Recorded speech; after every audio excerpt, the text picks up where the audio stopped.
नज़रें बदलो तो नज़ारे बदल जाते हैं। नज़रें बदलो तो नज़ारे बदल जाते हैं। सोच को बदलो तो बादल बदल जाते हैं। कश्तियाँ बदलने की ज़रूरत नहीं, दिशा को बदलो तो किनारे खुद ब खुद बदल जाते हैं। नमस्कार दोस्तों, मैं हूँ सुनीता। आपके लिए लाई हूँ नई नई रोचक और शिक्षाप्रद कहानियाँ। चलिए आज की कहानी हम शुरू करते हैं। आज की कहानी है एक साधु बाबा की। ठीक है, चलिए तो हम सुनते हैं। एक समय की बात है, एक बहुत ही प्रतिष्ठित साधु महाराज अपने कुछ 3-4 शिष्यों के साथ भ्रमण पर निकलते हैं। भ्रमण पर निकलते हैं तब वे एक गांव से दूसरे गांव से तीसरे गांव, ऐसे वे घूमते रहते हैं। जब वे एक गांव से दूसरे गांव जाते हैं तब वे उस एक गांव में जहां भी पहुंचते हैं, उस एक गांव में 1 या 2 दिन वे नॉर्मली ठहरते हैं। जब वे उस गांव में ठहरते हैं तो वहाँ के लोग बाग जो हैं बहुत ज़्यादा उन्हें जो भी उनकी आवश्यकता अनुसार, इच्छा अनुसार, भक्ति के अनुसार वे उनका आदर करते हैं, सत्कार करते हैं। उस प्रकार से उन्हें वे जो भी उनको चाहिए होता है वह उनको अवेलेबल करवाते हैं। तभी वे एक गांव में पहुंचते हैं, लेकिन उस गांव के लोग थोड़े सदाचारी नहीं होते हैं। मतलब थोड़ा गाली देते हैं, साधुओं को पत्थर मारते हैं और इस प्रकार से 2 दिन बीत जाते हैं।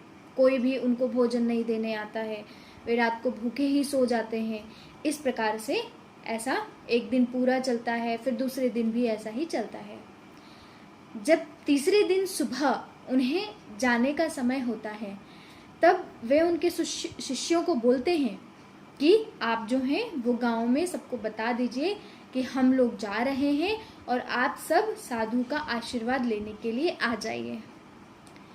परंतु लोग तो सदाचारी थे नहीं वहाँ के, इसीलिए उन्होंने क्या किया, वे वहाँ गए तो लेकिन फिर वहाँ जाके गालियाँ देने लग गए। तो साधु ने कुछ नहीं बोला क्योंकि वे तो हैं साधु। तो उन्होंने वहाँ पर उन्हें एक आशीर्वाद दिया। जब वे वहाँ से निकल रहे थे तो उन्हें आशीर्वाद देकर निकलते हैं। जैसा आप सबको पता है कि हमारे यहाँ भी अगर किसी प्रकार से कोई साधु संत आते हैं तो हम उनका आशीर्वाद लेने ज़रूर जाते हैं। तो उसी प्रकार से बाकी वहाँ के लोग भी वे आशीर्वाद लेने के लिए आए। तो उन्होंने आशीर्वाद नहीं लिया, परंतु संत का काम है अपना स्वभाव निभाना, अपना व्यवहार निभाना, अपना कर्तव्य निभाना। तो उसी प्रकार उन्होंने अपना जो कर्तव्य निभाते हुए उन्हें आशीर्वाद दिया। आशीर्वाद दिया तो उन्हें कहा कि आप सब लोग खुश रहें, एक साथ रहें, कभी कोई आपसे ना बिछड़े। आपके सारे जो सगे संबंधी हैं वे आपके पास हमेशा साथ में ही रहें, आप खुश रहें, आपका कल्याण हो। ऐसा कहते हुए, ऐसा आशीर्वाद देते हुए साधु वहाँ से चले गए। चलते चलते जब वे दूसरे गांव में पहुँचे तो उस गांव में वहाँ पर बहुत ही सदाचार वाले व्यक्ति थे, है ना। उन्हें बिल्कुल उनके पैर धोए, उनको अपने घरों पर लेकर गए, उन्हें भोजन दिया, नए नए पकवान बनाए गए। फिर जहाँ जिस गांव में वे रुके थे वहाँ पर उनके सोने की व्यवस्था की गई और उन्हें जिस भी प्रकार से उनकी श्रद्धा भक्ति थी अच्छे से अच्छा उनके लिए प्रबंध किया गया। बहुत ही अच्छा प्रबंध देखकर उनके शिष्य बहुत खुश हो गए। अरे वाह, यहाँ के लोग तो बहुत ही अच्छे हैं, उन्होंने हमारा सादर सत्कार किया, बहुत ही अच्छे से हमें रखा। ऐसे ही वे बहुत खुशी खुशी 2 दिन रहे वहाँ। जैसे ही तीसरे दिन जब वे वहाँ से निकलने लगे तो उन्होंने आशीर्वाद के लिए सबको बुलाया। तो सभी जो वहाँ के लोग थे, आसपास के पूरे गांव के लोग जो हैं एक जगह एकत्रित हो गए। एकत्रित होकर वे सबका जो साधु है उनका, संत जो है उनका आशीर्वाद लेने लगे। जब वे आशीर्वाद लेकर जाने लगे लोग, तो संत ने उन्हें आशीर्वाद दिया, जैसा कि उनका कर्तव्य है। तो उन्होंने उन्हें आशीर्वाद दिया कि आप जो हैं वह बिखर जाएं, आप सब एक साथ ना रहें, आप पूरी दुनिया में फैल जाएं। इस प्रकार से उन्हें आशीर्वाद दिया और वहाँ से चलते पड़े। रास्ते में चलते चलते उनके एक शिष्य के मन में बहुत विचलन सी हुई। वो मन में सोचता रहा बार बार कि ऐसा क्यों, गुरुदेव ने ऐसा आशीर्वाद क्यों दिया।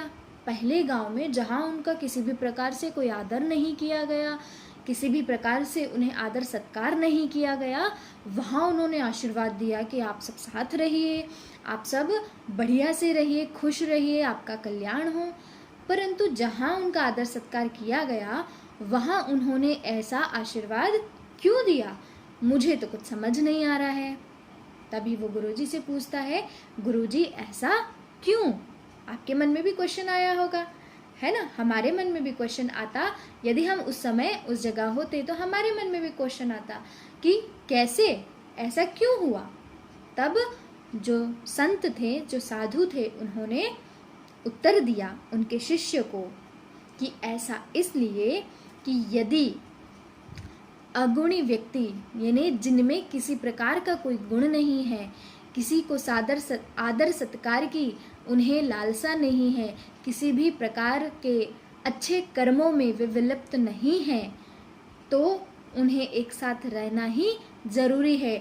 यदि वे फैल जाएंगे तो उन्हीं प्रकार से जैसे वे हैं उसी प्रकार के गुण जो है वो पूरे समाज में, पूरी दुनिया में फैलाएंगे। इसीलिए उन्हें एक साथ रहना चाहिए, उन्हें कहीं भी नहीं जाना चाहिए। और साथ ही जो अच्छे गुण वाले व्यक्ति हैं, जिनके पास क्वालिटी है, वे बहुत अच्छे गुण वाले व्यक्ति हैं, जो सभी का सत्कार करते हैं, आदर सत्कार करते हैं, अपने घरों में सभी प्रकार से कोई भी व्यक्ति हो, छोटा हो, बड़ा हो, आपका दोस्त हो, दुश्मन हो, कोई भी हो, उनके साथ वे सदाचार करते हैं, सदाचरण करते हैं। उन्हीं लोगों को समाज में, दुनिया में और कहीं भी हर जगह उन्हें विचरना चाहिए, हर जगह उन्हें जाना चाहिए, ताकि बाकी लोग भी उनसे कुछ सीख सकें और साथ ही जो हमारा समाज है, हमारी दुनिया है और हमारे आसपास का वातावरण है वह अच्छा हो। इसीलिए साधु महाराज ने उन्हें ऐसा आशीर्वाद दिया।